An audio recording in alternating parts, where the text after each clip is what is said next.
विरासत में किसी राजनीति को चिराग पासवान संभाल नहीं पाए। अपने पिता की बनाई पार्टी से ही बेदखल कर दिए गए। क्या इसे अनुभव की कमी मानी जाएगी?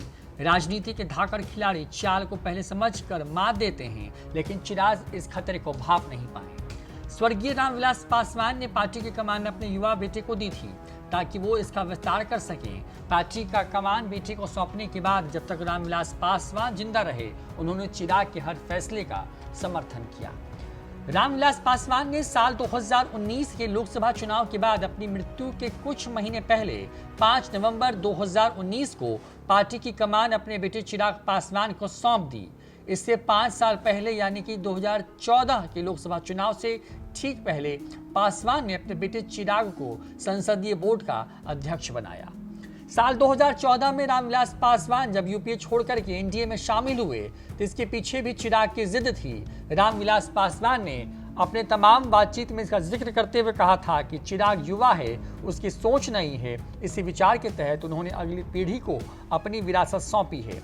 रामविलास पासवान को अपने बेटे पर बड़ा भरोसा था। साल 2019 के लोकसभा चुनाव में एनडीए में जेडीयू के फिर से शामिल होने के कारण समझौते के तहत लोक जनशक्ति पार्टी को 6 सीटें मिली, जो पिछली बार 7 थी, यानी कि पिछली बार से 1 सीट कम। 1 सीट राज्यसभा में देने की बात तय हुई। रामविलास पासवान ने अपने परंपरागत सीट हाजीपुर से अपने भाई पशुपति कुमार पारस को लड़ाया और खुद राज्यसभा गए।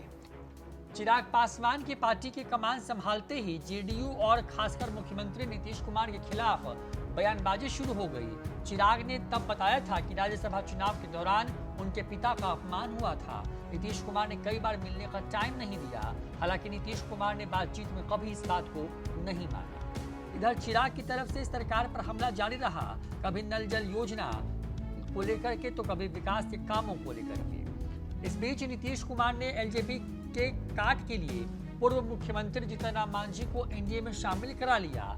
इस वजह से तलखी और बढ़ती चली गई। इसी बीच चिराग पासवान ने बिहार की सभी सीटों पर खुद चुनाव लड़ने का ऐलान कर दिया और तैयारी कार्यकर्ताओं को करने को कह दी। बिहार फर्स्ट, बिहारी फर्स्ट के नाम से अपना कार्यक्रम भी बनाया।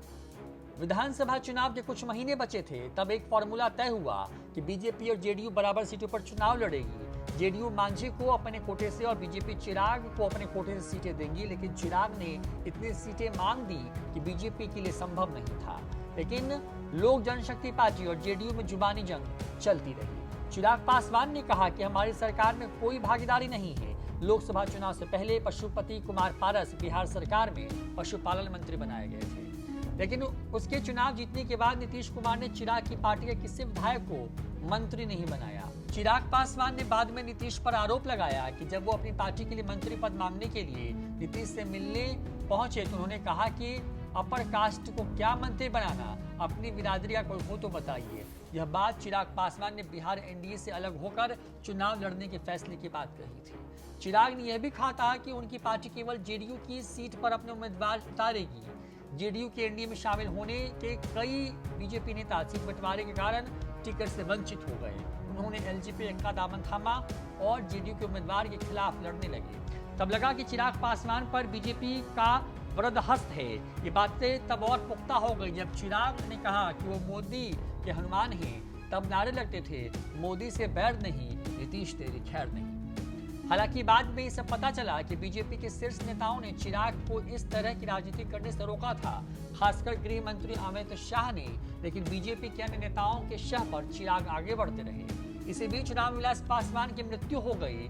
सहानुभूति वोट और युवाओं में लोकप्रिय होने के कारण चिराग को उम्मीद थी कि उनकी पार्टी की इतनी सीटें आएंगी कि वो बीजेपी के साथ मिलकर सरकार बना ले और जेडीयू को बाहर का रास्ता दिखा दे। बीजेपी के सांसदों के लिए कतई अच्छी बात नहीं थी। पशुपति कुमार पारस चिराग के फैसले के शुरू से खिलाफ थे। बाद में यह खिलाफत इतनी बढ़ गई कि पारस ने 5 सांसदों के साथ अपनी राह अलग कर ली।